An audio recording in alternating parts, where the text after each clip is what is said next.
நாம இன்னைக்கு ரொம்ப இம்பார்ட்டன்டான ஒரு டாக்குமெண்ட்டை பத்தி தாங்க பார்க்க போறோம். அது என்னன்னு பாத்தீங்கன்னா அதுதான் இன்கம் சர்டிபிகேட். இந்த சர்டிபிகேட் யாருக்கெல்லாம் தேவைப்படும், எதுக்கெல்லாம் தேவைப்படும் தான் இந்த வீடியோல நம்ம டீடைல்டா பார்க்க போறோம். இந்த இன்கம் சர்டிபிகேட் உங்களுக்கும் தேவைப்படலாம். அதனால இந்த வீடியோவை ஸ்கிப் பண்ணாம ஃபுல்லா சர்டிபிகேட் யாருக்கெல்லாம் தேவைப்படும் பாத்தீங்கன்னா ஸ்காலர்ஷிப்புக்கு அப்ளை பண்றவங்க, இல்லைனா ஏதோ ஒரு ஸ்கீம்ல ஏதோ ஒன்னு அப்ளை பண்ணலாம் நீங்க நினைச்சிட்டு இருந்தீங்கன்னா இந்த இன்கம் சர்டிபிகேட் உங்களுக்கு ரொம்பவே தேவைப்படும். நாம இப்போ எப்படி ஆன்லைன்லயே இந்த இன்கம் சர்டிபிகேட்டை அப்ளை பண்ணி வாங்கலாம் தான் பார்க்க போறோம். இன்கம் சர்டிபிகேட் அப்ளை பண்ண நான் கீழே கொடுத்திருக்க இந்த வெப்சைட்டுக்குள்ள ஃபர்ஸ்ட் வந்துருங்க. இப்போ இந்த பேஜ்ல பயனாளர் உள்நுழைவுங்கிற ஆப்ஷனை இப்போ கிளிக் பண்ணிக்கோங்க. இப்போ நாம புதுசா அப்ளை பண்றதுனால ஐடி ரெஜிஸ்டர் பண்ற மாதிரி இருக்கும். அதாவது கேன் ரெஜிஸ்ட்ரேஷன். நாம இதுக்கு முன்னாடி பார்த்த எல்லா வீடியோலயுமே கேன் ரெஜிஸ்ட்ரேஷன் எப்படி பண்ணணும்னு சொல்லியிருப்போம். இங்க நான் ஒரு கிளான்ஸ் மட்டும் சொல்லிட்டு போறேன். அதாவது உங்களோட நேம், உங்களோட ஏஜ், உங்களோட ஜெண்டர், உங்களோட மொபைல் நம்பர், உங்களோட இமெயில் அட்ரஸ், உங்களோட அட்ரஸ்ன்னு சொல்லி ஒன்னு விடாம எல்லாமே நீங்க இங்க என்டர் பண்ற மாதிரி இருக்கும். அது எல்லாமே என்டர் பண்ணிட்டு உங்களோட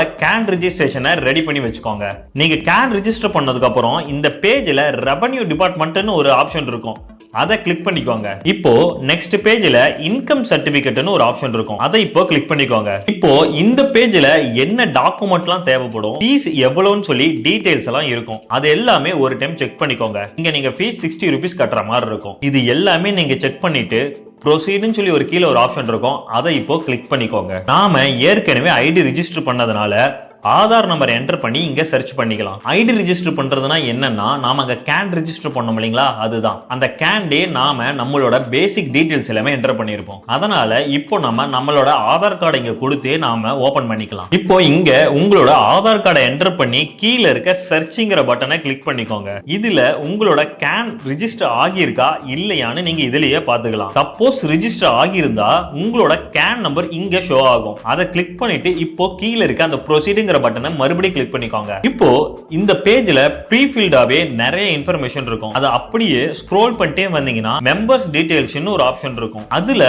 உங்களோட ஃபேமிலி மெம்பர்ஸோட டீடைல்ஸ் எல்லாமே என்டர் பண்ற மாதிரி இருக்கும். நெக்ஸ்ட் உங்களோட சோர்ஸ் ஆஃப் இன்கம் என்னன்னு கேட்டிருக்காங்க. அதாவது நீங்க பிசினஸ் பண்றீங்களா, இல்ல சேலரிடு எம்ப்ளாயா, இல்ல வேற ஏதாவது செல்ஃப் எம்ப்ளாய்டா இருக்கீங்களான்னு சொல்லி அங்க நீங்க கொடுத்துக்கோங்க.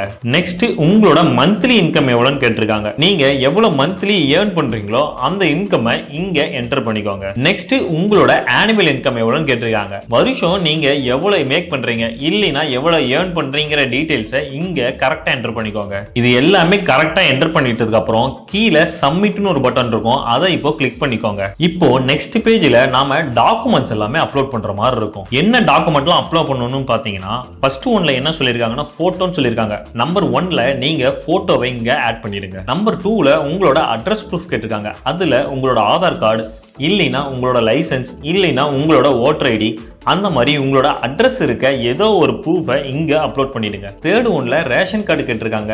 அதுல உங்க ரேஷன் கார்டு இல்லைனா உங்ககிட்ட ஸ்மார்ட் கார்டு இருந்தா அந்த ஸ்மார்ட் கார்டை இங்க அப்லோட் பண்ணிடுங்க. அதுக்கப்புறம் செல்ஃப் டிக்ளரேஷன் ஃபார்ம் கேட்டிருக்காங்க. செல்ஃப் டிக்ளரேஷன் ஃபார்முக்கு எங்க போறதுன்னு யோசிக்காதீங்க. அங்கேயே அவங்களே ஒரு டாக்குமெண்ட்ல செல்ஃப் டிக்ளரேஷன் ஃபார்மை கொடுத்துருப்பாங்க. அந்த ஃபார்மை நீங்க டவுன்லோட் பண்ணணும். ஃபர்ஸ்ட் அதை டவுன்லோட் பண்ணதுக்கு அப்புறம் அதுல நீங்க எல்லாமே படிச்சு பார்த்துட்டு கையெழுத்து போடணும். கையெழுத்து போட்டதுக்கு அப்புறம் தான் நீங்க மறுபடியும் அதை அப்லோட் பண்ற மாதிரி இருக்கும். அது எல்லாமே செக் பண்ணி கரெக்டா இருக்கான்னு ஒரு டைம் பார்த்துட்டு கையெழுத்து போட்டுட்டு அதுக்கப்புறம் அப்லோட் பண்ணுங்க. டாக்குமெண்ட்ஸ் எல்லாமே அப்லோட் பண்ணதுக்கு அப்புறம் நீங்க பேமெண்ட் பண்ற மாதிரி இருக்கும். அதுல உங்களோட பேமெண்ட் மெத்தடை நீங்க ஃபர்ஸ்ட் சூஸ் பண்ணிக்கோங்க. கார்டுல பண்ண போறீங்களா, இல்ல யூபிஐல பண்ண போறீங்களா, இல்ல பேங்க் ட்ரான்ஸ்ஃபர்ல பண்ண போறீங்களா, இல்ல இன்டர்நெட் பேங்கிங்ல பண்ண போறீங்களான்னு சொல்லிட்டு நீங்க இங்க சூஸ் பண்ணிக்கோங்க. பேமெண்ட் மெத்தட் நீங்க சூஸ் பண்ணதுக்கு அப்புறம் நீங்க பேமெண்ட் பண்ற மாதிரி இருக்கும். நீங்க பேமெண்ட் பண்ணதுக்கு அப்புறம் உங்களோட அப்ளிகேஷன் சப்மிட் ஆகிடும். உங்க அப்ளிகேஷன் ஃபர்ஸ்ட் எடுத்தோனே விஓக்கு தான் ஃபர்ஸ்ட் சப்மிட் ஆகும். அவரு சைன் பண்ணதுக்கு அப்புறம் தான் ஆர்ஐக்கு போகும். அவரும் ஒரு டைம் செக் பண்ணிட்டு அதை சைன் பண்ணுவாரு. சப்போஸ் உங்களோட இன்கம் கரெக்டா இருக்கா இல்லையான்னு சொல்லி ஆர்ஐ தான் செக் பண்ணுவாரு. அவர் சொல்ற மாதிரி தான் நீங்க இன்கமே போட முடியும். நீங்க எக்ஸ்ட்ராவோ இல்ல கம்மியாவோ போட்டீங்கன்னா தப்பா தான் போயிடும். அதனால கரெக்டான இன்கம் போட்டே நீங்க எப்பயுமே வாங்குங்க. ஆர்ஐ பார்த்ததுக்கு அப்புறம் தாசில்தார் கிட்ட போகும். தாசில்தார் நெக்ஸ்ட் அதுல சைன் பண்ற மாதிரி இருக்கும். பிஏஓ, ஆர்ஐ, தாசில்தார் 3 பேருமே இதுல கையெழுத்து போடுவாங்க. இது எல்லாமே இங்க மென்ஷன் பண்ணிருக்காங்க. இது எல்லாமே பார்த்துட்டு நீங்க அப்ளிகேஷனை சப்மிட் பண்ணிடுங்க. இதே போல நீங்களும் ஆன்லைன்ல உங்களோட இன்கம் சர்டிபிகேட்டை வாங்கிக்க முடியும்.